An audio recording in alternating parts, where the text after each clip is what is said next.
welcome back, everyone. My next guest is also a newbie. I have with me John Parsons, and he's the owner of JON Parsons Law Firm. Welcome to the show. Carol, thank you very much. It's a pleasure to be here and watch you do your magic. Well, thank you. That's really kind of you to say. Tell everybody a little bit about yourself. Well, I'm a lawyer here in Arizona and California. I became a lawyer in California back in the late 70s. I'm a Chicago boy originally. My first love was the Far East, and I actually attended school in Taiwan, in Taipei, Guoli Taiwan Daxue, the National Taiwan University. I met business people while I was in Taiwan, came back stateside, immediately went to law school, and was able to step into Silicon Valley just when it was starting up. And with my Chinese contacts from the island and being able to speak and read Chinese, it was a magic time in the valley for a while. I bet. It was really something. That's cool. Yeah. So you've been doing practicing law, for how long? Well, since 1979. I did my first trial in the summer of 1980. I have my last trial scheduled for November of this year. So wrapping it up, and that's what brings me here, Carol, is I believe I have gotten everything I can as a human being out of suing other people. And in my final, or my second act, if you will, of being a lawyer, I want to help people do good things. That's why I'm here today. I am now focusing only on nonprofits and religious organizations. It's something I've been doing for a number of years. But I want to really focus on that. I want to help good people do good things. So what does an organization, especially a religious organization, need an attorney for? Organizational technicalities. Some states are more friendly to religious organizations than others. If you're in California, you benefit from having a lawyer. Arizona is much more friendly. Oh, I love it here, I love it here. And so you need to form your organization, but more than that, churches these days have a lot of activities. They sell things, they register trademarks and the like. So churches have become economic engines as well as spiritual refuges. It's an amazing process. Well, I think that's terrific. You know, where else but on Networking Arizona would you learn something like this? Because I never knew or would never have thought about this, and it's awesome. First of all, thank you for all of your service that you've given to everybody. I hope you don't sue me, you know.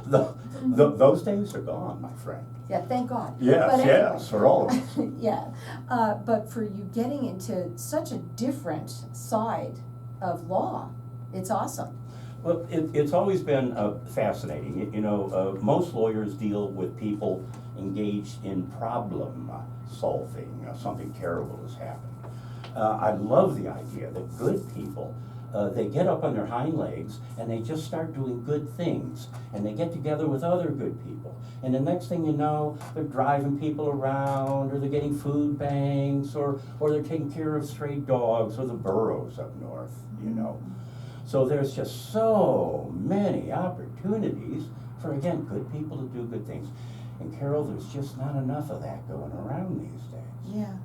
And when good people do good things, there's always somebody bad in there too. You know what I mean? Yeah. And it takes one bad apple. So, how true. And so, decades of litigation gives me that perspective. I always approach a situation on what could go wrong here. Good people thinking good, happy thoughts at a high level. No, John, you get your mind down in that gutter, so they don't need to, and you can anticipate what might go wrong. And that's what I like. Let me give out your information, okay? Now, he has a website a email that he wants everybody to know, and that is John, Jon, at jrplaw.com. He does work statewide, and he does free consultations. He works both in Arizona and California. And you know what I say on this, you know, it could be you. You never know who you're talking to and who you're, you know, who's listening out there. And maybe it's you or someone that you know that might need something like this. And you never know when it can come up too. You know, you don't. In something like this, broadcasting, if you will, we're broadcasting seeds of possibilities. Well, And most of it I will love fall it. on stony ground, right? Absolutely, no, But you never know. you never know, and there'll be one or two, and that's all we need. You know, if only one or two people get up and do something good, because you and I have talked today, well, that's our time well spent. Absolutely. Well, I think it's always something good because it goes out, like you said, and you're planting seeds, right? And sometimes you just never know when it comes back to you. And it could be a month, it could be a week, it could be a longer time than that. You just never know. And I've had it happen a lot during the 18 years that I've been doing this. Yeah, it's really surprising the way that good things come back to benefit and bless you. Good people, right? Yeah.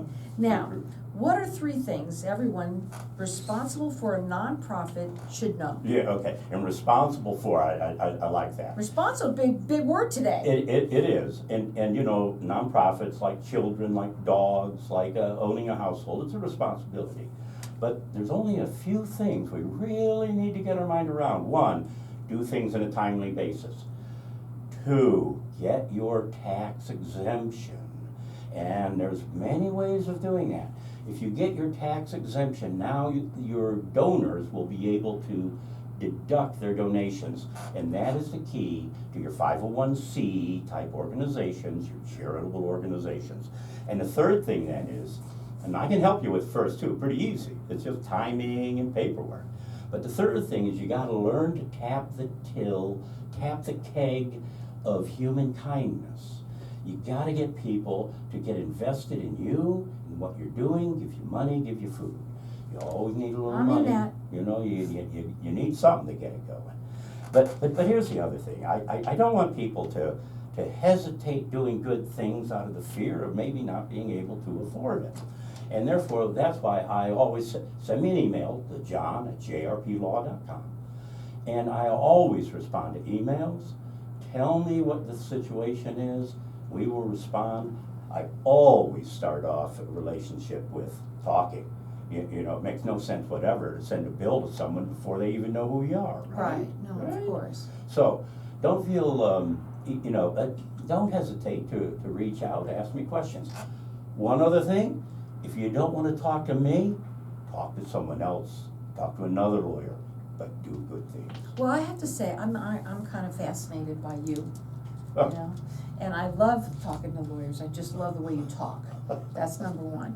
Number 2, if you have a 501c3, if you have an organization, and of course he's focusing even more a little bit down there to religious organizations. Or generally. Or general? Mhm, Okay. mhm. First of all, I think that anyone that doesn't have all of those things, the 3 things, the first 2 that you spoke about, already in place, you got something wrong there, right? And that's what probably makes the organization fail a lot. Yeah, and you know, best of intentions, but man, there's Is it so the many board? demands. The board becomes crucial. The board becomes your beating heart. Let's face it, all of life is really about other people, the people we deal with. That's really what it's all about. Mm-hmm. And the board is your beating heart that going to keep your organization alive and going, generating your income, generating that activity, and it's all got to come from the heart. It's got to come from the heart. It absolutely does. Again, his email is John, Jon, at jrplaw.com. He does free consultations and he works statewide. We're talking about any organization, I'm going to just say it that way, and anybody who has an organization, I would be thrilled to have somebody like you to be able to tell them, what are we doing wrong here so we can make it right? Right. We're always trying to do a little bit better day by day. So what makes a nonprofit successful? It is the people with whom you deal. It is that your board, and your board needs to be nurtured. Your board needs to be loved. Your board needs to be supported. Absolutely. I have children, they're older now, that have been in organizations, and it was all about the board. It was all about the board. If you don't have a board that's good, it's not a good situation. It's not going to last. It just doesn't. So, You know what, maybe it's you, maybe you know somebody who has an organization. Have them have somebody like John who can help you make sure that you are doing things the right way, and the good way, Right. right? And to email him, that's what he would like. It's John, JON, at JRPlaw.com. Again, he does free consultations. He loves to talk to you before he starts working with you. Oh. And he works statewide. Again, John, JON, at JRPlaw.com.